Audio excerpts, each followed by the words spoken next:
Hello guys, once again I'm sitting in front of you, dressed in my pajamas, not entirely sober I have to admit, enjoying a good glass of red wine. It's a Zweigelt, a really heavy, great red wine from the wine quarter region of the prefecture of Lower Austria where my parents live. Anyway, first of all, I think I have to apologize to all of you because what I announced to be a mundane life in Austria channel lately turned into some sort of cooking or low-grade cooking or food channel, which only shows me sitting on my lazy ass in my apartment and showing you some food probably everybody knows already about. But I won't leave it at that, I promise. I just got a lot of things going on in my private life nowadays, like a possible job change and stuff like that. Yeah. So this is kind of a filler video. To fill in the gap between now and my next proper video, I will show you some Austrian snacks. And in the future, I'll be happy to announce that Pugadon will help me make a few videos. Hi Pugadon. He chose to remain behind the camera most of the time. Maybe I can drag him in front of the camera. Who knows? We'll see about that. Well, until then, please bear with me. Don't hit the unsubscribe button, please. And I hope to see you guys again very soon. Maybe sooner than you or I'd expect. Who knows? What I have here are some Langosch variations straight from the Langosch huts that are only open here in Vienna during winter time. What is Langosch? Well, the traditional version of Langosch is like a 12 to 14 inch in diameter, like a flat bread, which is deep fried and then salted and droused in oil with garlic. It tastes as heavy and hearty as it sounds. It's really filling and really good. And of course there are some variations of that traditional Langosch. Like here we have some pizza Langosch, which all of them use the traditional Langosch dough, which is basically like a pizza dough but deep fried, and sometimes there is milk added or sour cream. And like for instance, the pizza Langosch is filled with bacon and cheese and pizza style herbs like oregano or basil, and some marinara or pizzaiola sauce. This type of Langosch is filled with a sausage. This particular one is filled with a Debreciner sausage. I mentioned this one in my sausage compilation video, but they're also available with Käsekreiner sausages inside, so with cheese-filled sausages. And this variation is called a toast Langosch, because the classic grilled ham and cheese sandwich in Austria is called just a toast.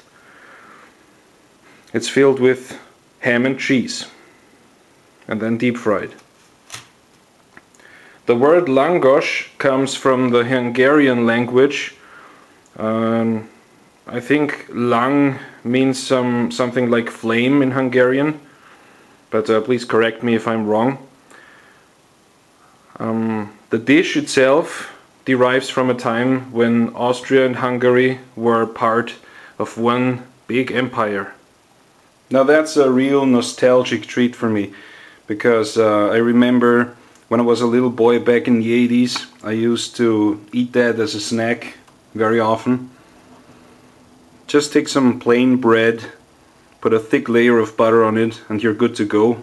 The Japanese have their onigiri, their rice balls, and we Austrians and also Germans, at least southern Germans, have their Butterbrot, the butter bread. But there's a variation that was also very popular. I don't know if it still is, but I like to eat it that way. You put some anchovy paste on top of that. That's unsalted butter, by the way. Not too much paste, because it's very salty.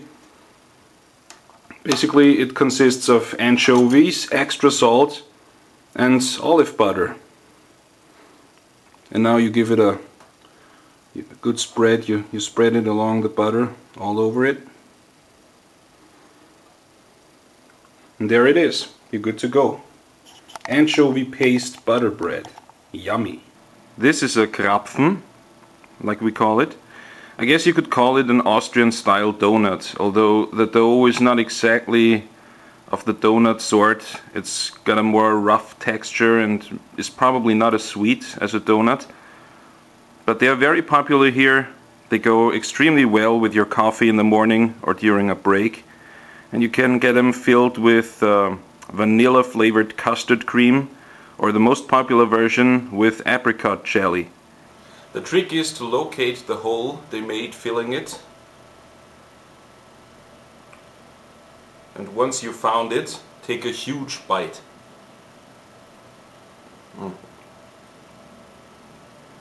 That bite wasn't huge enough. If your bite was huge enough the first time, you should see this. The apricot jelly filling. Yeah. I don't even know why I showed that. Oh, and one more thing. The one I used was machine made. If you get the handmade ones, they might be bigger. Also, they come in the very traditional, the most traditional variation, in fact, that's called the Bauernkrapfen, or farmer's donut.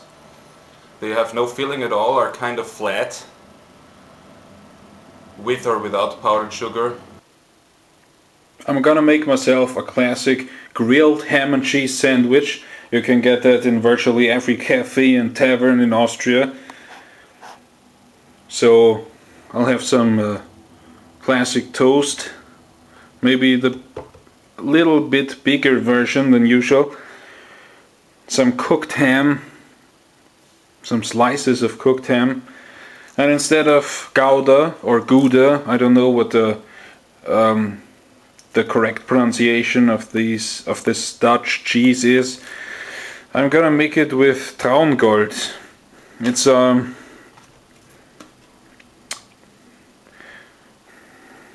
a very interesting cheese. It's got lots of holes and it melts as pleasantly as the Gouda, but it's not quite as mild. It's still very mild, but it still has some flavor of its own.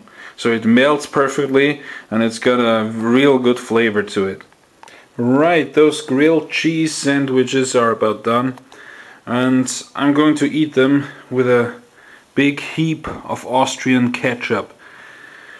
It's very difficult to explain the difference between Austrian and American ketchup, which you can also get here.